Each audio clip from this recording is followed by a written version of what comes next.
पुणी बंगोपसागर दाना बांधुची आउ एक लघुचाप जार प्रभाव में ओडिशा रे प्रबल वर्षा सांग को घड़घड़ी सहित संभावना यही सबू जिला मानक फ्रेंड आपण मैंने जमी जानते कि पूर्णिमा पर अमावास्या आसे आउ अमावास्या पर पुणी पूर्णिमा आसी थाए सेमिति भाव में लगुच जमी लघुचाप पर लघुचाप आ घूर्णिबल पर घूर्णिबल जमी ओडिशा को माड़ी आसुची।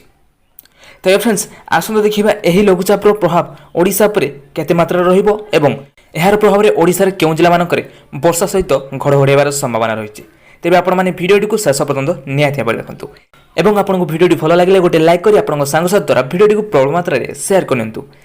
तेबे फ्रेंड बात्या आम्फान एवं बात्या निसर्ग पर पुणी बंगोपसागर सृष्टि हेबाकु जाउछि आउ एक लघुचाप एवं आसंता काली एही लघुचाप सृष्टि हेबार संभावना रही। एहार प्रभाव में जून 10 तारिख रु प्रबल वर्षा हेबार संभावना रही राज्यर एही सब जिला मानकरे एवं एनेगी पाणीपाग विभाग पक्षर पूर्वानुमान करा जायछि।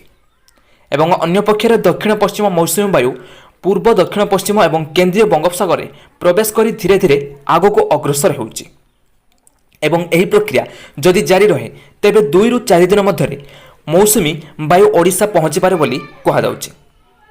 तेबे लघुचाप प्रभाव में गंजाम गजपति पुरी खोर्धा कोरापुट एवं नवरंगपुर आदि यही सब जिला मानकरे प्रबल अति प्रबल वर्षा हेबार संभावना रही एवं यह छड़ा राज्यर अन्य जिला मानकरे मध्यम धरणर वर्षा हेबार संभावना रही। एवं आज उपकूल ओडिशा केन्दुझर मयूरभंज सुंदरगढ़ कोरापुट मालकानगिरी अनुगुल ढेंकानाल नवरंगपुर कलाहांडी आदि यही सब जिला मानकरे वर्षार संभावना रही एवं एही समय केन्दुझर मयूरभंज सुंदरगढ़ जाजपुर भद्रक केन्द्रापड़ा कोरापुट गजपति गंजाम जगतसिंहपुर नयागढ़ आदि यही 11टी जिला मानकरे घड़घड़ी सहित प्रबल वर्षा हेबार संभावना रही एवं एथिपाई एही सब जिला मानकु सतर्क सूचना जारी करिछि आंचलिक पाणीपाग केन्द्र। एवं परवर्ती 3 दिन जाए लगी रहिबो एही वर्षा एवं विशेष करिकि 8 तारिख रु 10 तारिख मध्य विभिन्न स्थान में 30 रु 40 किलोमीटर वेग पवन बहिबा सहित प्रबल वर्षा हेबार संभावना रही।